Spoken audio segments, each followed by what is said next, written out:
Assalomu alaykum, hurmatli televizor ko'rguvchilar. Yaxshimsizlar? Dunyo uyg'ur qurultiyi to'r televiziyasining kunlik xabarlar programmasiga hammanglar xush kelibsizlar. Men İftihar Abdurashid. Bugun payshanba. Hurmatli ko'rmanlar, tövəndə diqqətinizlər kunlik xabarlar programmamızın təfsilatında bolsun. Mushu ayning 13-kunidan 14-kunigacha Daniyaning poytaxti Kopenhagenda o'tkazilgan Kopenhagen demokratiya munbiriga Dunyo Uyg'ur qurultiyi taklif bilan qatnashgan bo'lib, qurultayga vakolatan Dunyo Uyg'ur qurultiyi ijroiya komitetining raisi Roshan Abbas, qurultay fondi raisi G'ayur Qurban, Dunyo Uyg'ur qurultiyining vakili va Kanadadagi Uyg'ur haqlarini qo'g'dash tashkilotining raisi Mehmet To'xti qatorliqlari taklif bilan qatnashgandan boshqa Tayvan parlamenti kishilik huquq komitetining a'zosi va Beijing o'quvchilar harakatining yetakchilaridan biri bo'lgan O'rkash Davlat apandi qatnashgan. Roshan Abbas xonim bu haqda ma'lumot berib, mundaq degan: Bu yig'inda navbatdagi dunyo vaziyati va Xitoy hukumatining irqiy qirg'inchilik jinoyati va uni yoshirish dunyo davlatlarining ko'zni bo'yashdagi taktikalarini tushuntirdik. Kopenhagen demokratiya munbiri har yili Daniyaning Kopenhagen shahrida o'tkaziladigan va demokratik davlatlar birlashmasi tomonidan uyushtirilgan xalqaro yig'in. Bu yig'in dunyodagi demokratik davlatlarning hozirgi mavjud boshliqlari, ministrlari, diplomatlar va sobiq hukumat boshliqlarini o'z ichiga olgan siyosiy va savdo rahbarlarini, dunyodagi dongliq axborot organlarini bir yerga jam qiladigan yig'in. Yig'inning maqsadi dunyoning har qaysi joylaridagi demokratik davlatlarning duch kelayotgan bexatarlik va iqtisodiy xirislarni tahlil qiladigan, texnika bilan demokratik qoidalarning o'zaro ta'sirlarini tahlil qiladigan xalqaro munbar. Dunyo Uyg'ur qurultiyi fondi raisi G'ayur Qurban bu haqda ma'lumot berib, Kopenhagen demokratiya munbiriga Uyg'urlarning bo'libmi Dunyo Uyg'ur qurultiyining taklif bilan qatnashishi, dunyo davlatlarining Uyg'ur masalasini va Xitoyning irqiy qirg'inchiligini unutib qolmaganligini, Sharq Turkiston xalqini unutib qolmaganligining Uyg'ur masalasining yanada kun tartibdagi bir masala ekanligini ifodalaydiganligini bildirdi.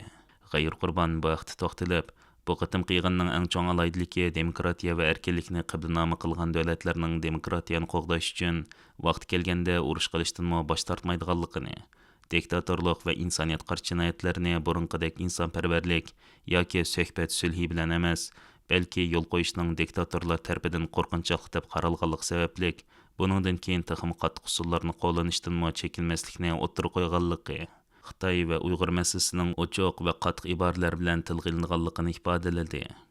Bu qitimqi Kopenhagen demokratiya munbirining asosli temasi mustabidlar ittifoqdoshligini kuchaytirib, demokratik davlatlar kunsiri savdoni oldin qo'rin qo'yishiga egishib, erkinlik va demokratiya duch kelgan qiyinchiliklarning boshqa farqlardan halqib ketganligini esda tutish va o'zgarishchan dunyo tartibida demokratiyani kuchaytirish, dadil yangilik yaratish, taxmi cho'nqur hamkorlik, bexatarlik va mudofaa ishlariga strategiyalik mablag' solishni talab qilish bo'lib, bu 2025-yillik boshliqlar yig'inini shakllantiradigan oshqishliq tema ekan.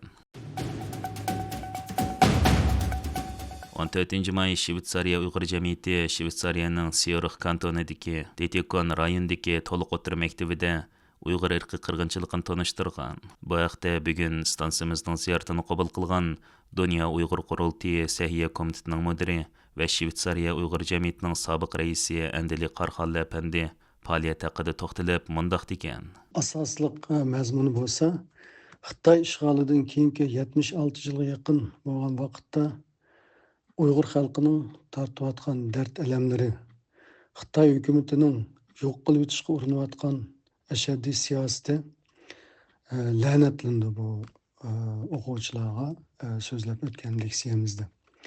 Bo'lib keyingi vallarda 10 yildan buyongi lager masalasi, ya'ni Xitoy hukumatining begunoh 3 milliondan ortiq Uyg'ur ve başka Türk milletlerini lagerlarga solganligi, undan keyin 5-600 ming Uyg'ur farzandlarining yetim bolalar bo'lib qolib, uni Xitoylarning askarlarga va o'zining bal tarbiyalaydigan o'rinlarga va Xitoy oilalariga bo'lib berayotganligi, majburiy emgak, majburiy to'ylashish qatorliq dafsandichiliklar tunishtirildi. Leksiyamiz 2 soatdan ortiq davom qildi. Undan keyin o'quvchilarning savol so'rash qismiga o'tamiz.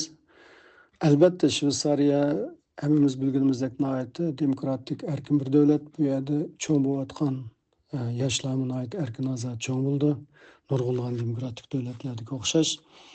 Bu bolalar bu ahvollarni anglaganda hakikaten çöçüydü ve nihayet gazap nefret geldi Xitay hükümetiga karşı. Bu yerdeki mesele yani ularning so'riqimi shu. Agar tonuşturgan vaqtimizda deymizde Xitay Sharq Turkistonni ishg'ol qilib olgan. Ya'ni buni qarz qilgan Uyg'urlar bir ishg'ol ostidagi millat. Biz bu ishg'oliyatni qabul qilmaymiz. Uning uchun Xitoylar bizni shunday qiryotdi. Xitoy Sharq Turkiston va Uyg'urlarni tarix sanasidan o'chirib o'tishga tirishib kelyapti deb 76 yillik ishg'ol mobaynida uningdan burun o'tgan zulmlar, assimilyatsiya va qirg'inchiliklarni tonuşturib o'tamiz. Tonuşturib o'tganda o'quvchilarning birdek hosil qilgan bo'lib tungungi leksiyadan keyin hosil qilgan fikr bo'lsa, sizlar haqiqatan ishg'ol ostidagi bir millat ekansizlar. Bir davlat o'zining xalqi buni ravo ko'rmaydi. Ya'ni bundoq bir zulmni 3 milliondan ortiq kishi terrorist bo'lmaydi va unda bo'lgan taqdirda bu millatning bu davlat hozirgi hokimiyat beshilik davlat tarafidan ishg'ol qilinganligi aniq ko'rinib turdi degan hukmga keldi.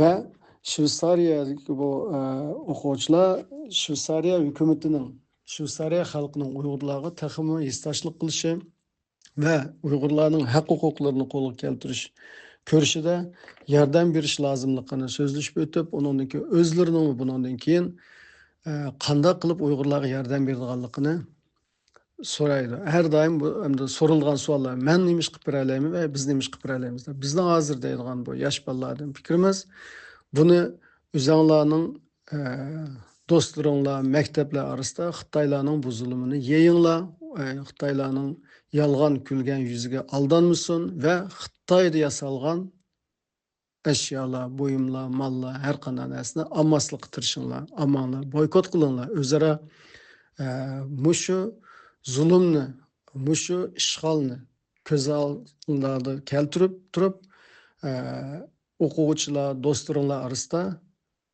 bu fikrni yeyinglar. Shveysariya Uyg'ur jamiyati yillardan beri Shveysariyaning har qaysi shaharlarida oliy maktab va o'rta maktablarda Sharq Turkiston va Sharq Turkistonning mustamlik qilinish jarayoni, Uyg'ur irqi qirg'inchiligi va navbatdagi dunyo vaziyatining Uyg'urlarga ko'rsatgan ta'sir haqida leksiya so'zlab kelmoqda. Hörmətli görürmənlər, yuqorida diqqətinizə günlük xəbərlər proqramımızın təfsilatını sunduq. Kelər qıtımlıq sanımızgacha ko'rishgacha aman bo'lgaysizlar. Stansiyamizning YouTube kanaliga a'zo bo'lishni unutmang. Xayr xo'sh.